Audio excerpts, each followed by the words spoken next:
Sustentação oral da Associação Nacional dos Procuradores do Trabalho, ANPT, amicus curiae na ADI 3931, proposta pela CNI.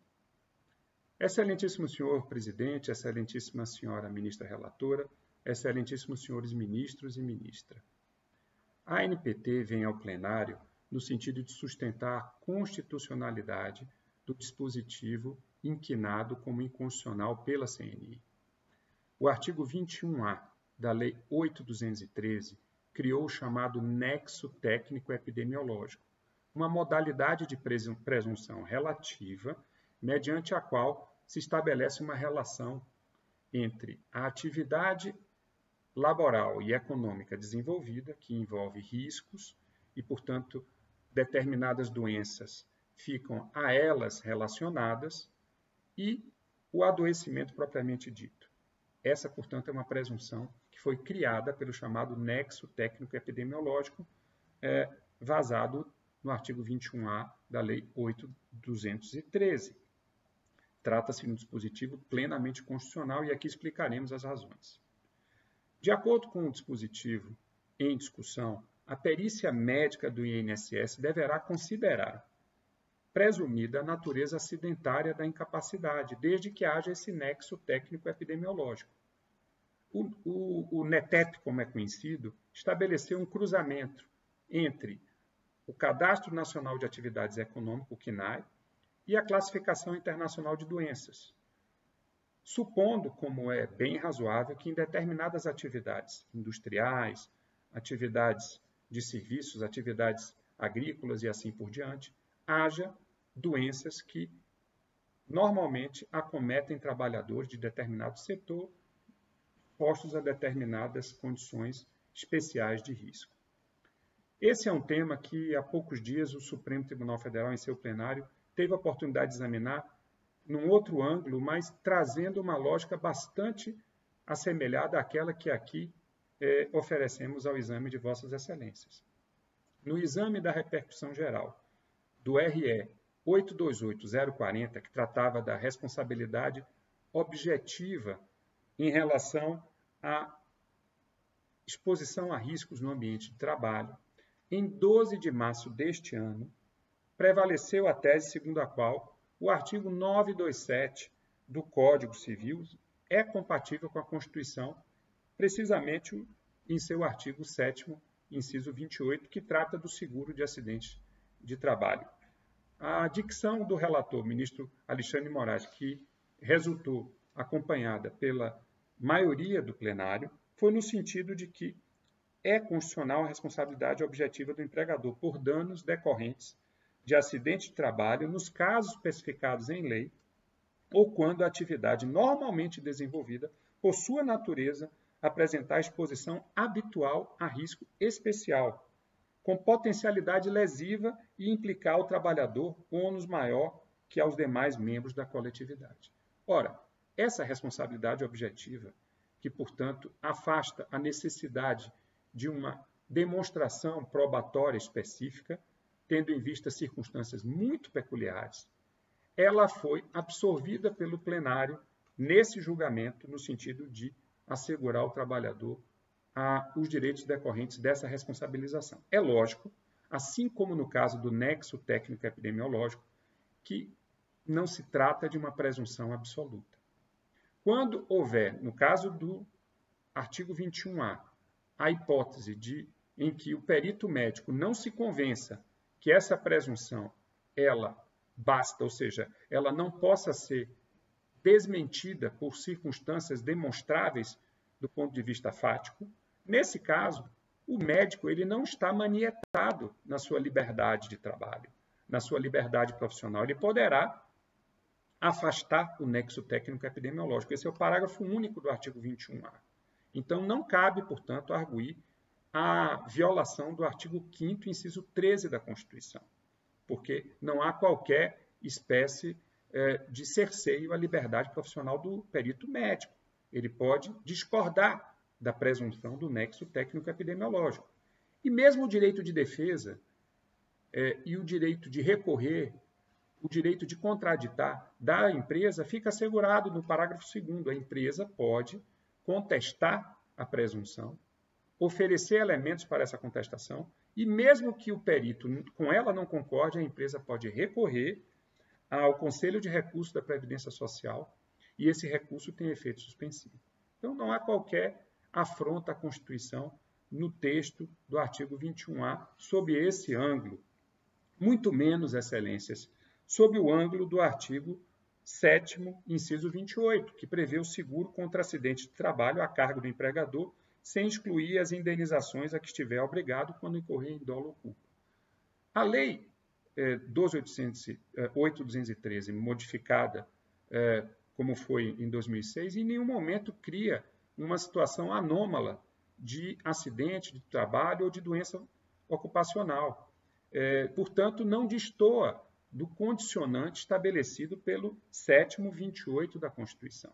O seguro será devido, a indenização ocorrerá nas hipóteses em que efetivamente prevaleça a presunção, ela não possa vir a ser contestada validamente, ou mesmo contestada quando as provas demonstrarem que é o caso, sim, de ter havido aí uma incapacidade resultante do trabalho, portanto, uma natureza plenamente acidentária daquele infortúnio. Ora, a CNI também traz como inconstitucional a lei em função de uma violação suposta ao artigo 201, parágrafo 1º da Constituição, que estabelece uma vedação à adoção de critérios e requisitos que sejam diferenciados para a concessão de aposentadoria especial. E vejam, excelências, não estamos falando de aposentadoria especial aqui, mas sim de benefícios acidentários, o que é uma espécie diversa. Isso já afastaria qualquer discussão acerca da inconstitucionalidade sobre o artigo 201, parágrafo 1º da Constituição. Mas há mais. Ainda que haja essa vedação no texto constitucional, a adoção de requisitos e critérios diferenciados para a concessão de aposentadoria especial, há uma ressalva no próprio texto do 201, parágrafo 1º, ressalvados os casos em que as atividades exercidas ocorram sob condições especiais que prejudiquem a saúde ou a integridade física. Ora, é exatamente essa hipótese. São atividades que potencialmente resultarão em alguma espécie de dano ao trabalhador que se expõe. No caso da sílica, a silicose, no caso do amianto, a asbestose, enfim, circunstâncias clássicas em que se saiba que aqueles adoecimentos, infelizmente, decorrem de uma determinada atividade e, portanto, se estabelece esse nexo a partir de um cruzamento que tem base científica. E aqui é preciso dizer isso. É preciso dizer que o nexo técnico epidemiológico resultou de um estudo científico na Universidade de Brasília, na área de ciências da saúde. Um grande pesquisador, o auditor fiscal Paulo Rogério Albuquerque de Oliveira, criou esse modelo, apresentou como tese de doutorado, logrou aprovação e ofereceu, na discussão legislativa, a sua contribuição. Nada mais virtuoso. Essa contribuição foi absorvida pela lei. Com isso, houve inúmeros efeitos positivos. A subnotificação, que é, infelizmente, um mal que graça em nosso país. A subnotificação de doenças. E agora, no ambiente, no panorama da pandemia, vemos como é grave a incapacidade do sistema de saúde de estabelecer, fazer os exames, que às vezes são complexos, para estabelecer uma relação causal que demonstre por que aquele indivíduo, muitas vezes aquele trabalhador, veio a adoecer ou muitas vezes a falecer. Então, o combate à subnotificação gerou a ideia do nexo técnico epidemiológico, que fez com que o volume de acidentes de trabalho registrados crescesse muito. Até então, os registros eram dependentes de um ato volitivo do empregador, a comunicação de acidente de trabalho, a chamada CAT. E isso implicava numa grande margem de casos não notificados e que, portanto, fugiam das estatísticas e impediam que se desenvolvesse uma política pública de prevenção de danos à saúde muito mais racional, muito mais voltada à realidade concreta. Então, esses dados epidemiológicos eles são fundamentais para que se conclua pela plena constitucionalidade do artigo 21A da 8.213.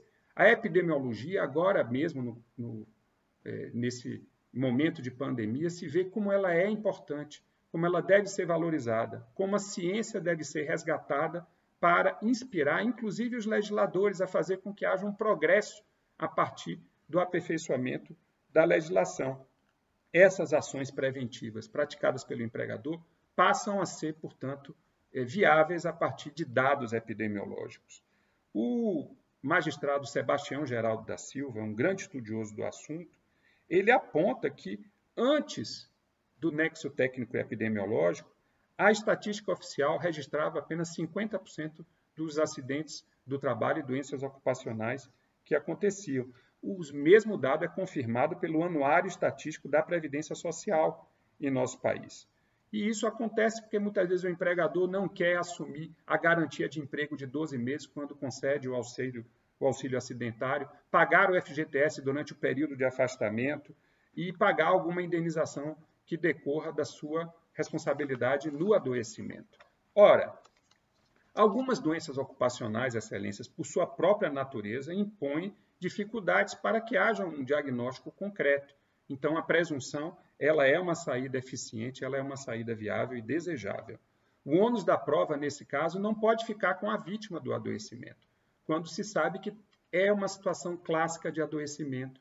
O trabalhador, muitas vezes, já está fora da empresa há muito tempo, uma perícia sendo feita ali seria, muitas vezes, inócua no sentido de reconstituir as circunstâncias que levaram ao adoecimento profissional, sabendo-se que aquele agente químico, a condição de trabalho leva de maneira clássica a um adoecimento. O próprio professor Dalegrave Neto assinala, um grande estudioso da matéria, da responsabilidade civil por acidente de trabalho, que o NETEP é uma mera presunção legal, uma presunção juris tantum. E o professor Vladimir Novaes Martinez, uma grande voz do nosso direito previdenciário, examinou o assunto dizendo: no ato declaratório inexiste a obrigação da perícia médica do INSS de declarar a presença do nexo. Vai declarar se estiver convencida de que a presunção vale, caso contrário, demonstrará o contrário.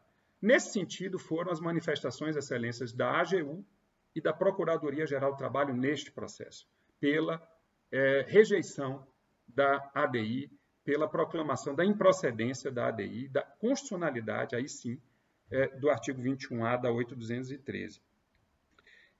O nexo técnico epidemiológico, por fim, ele colabora, por outro lado, a concretizar direitos e garantias constitucionais, como a vida, a integridade física, a diminuição dos riscos inerentes ao trabalho, todo esse esforço que também é corroborado pela Convenção 155 da OIT, no sentido de que haja uma política nacional coerente de saúde e segurança do trabalho, de que haja o objetivo dos países signatários, e o Brasil é um deles desde 1994, de que se previnam acidentes e danos à saúde como consequência do trabalho. Tudo isso reforça, juntamente com o artigo 225, parágrafo 1º da Constituição, a necessidade de que esse dispositivo seja tido como plenamente constitucional, concretizador do texto constitucional, em prol dos paradigmas de vida, saúde e meio ambiente equilibrado do trabalho. Por fim, todos esses elementos convergem para que se conclua. O nexo técnico epidemiológico, ele promove a eficácia das normas constitucionais relativas à saúde, à redução dos riscos inerentes ao trabalho e tenta corrigir esse grande mal que é a invisibilidade epidemiológica dos adoecimentos do trabalho em nosso país. Portanto, peço, excelências, em nome da ANPT, que seja declarada a constitucionalidade, mantida, portanto, a presunção de constitucionalidade desse dispositivo, cujos objetivos estão absolutamente conformes com o texto da Constituição Federal e não ofendem, como alegado pela CNI, os dispositivos trazidos ao exame de vossas excelências. Muito obrigado.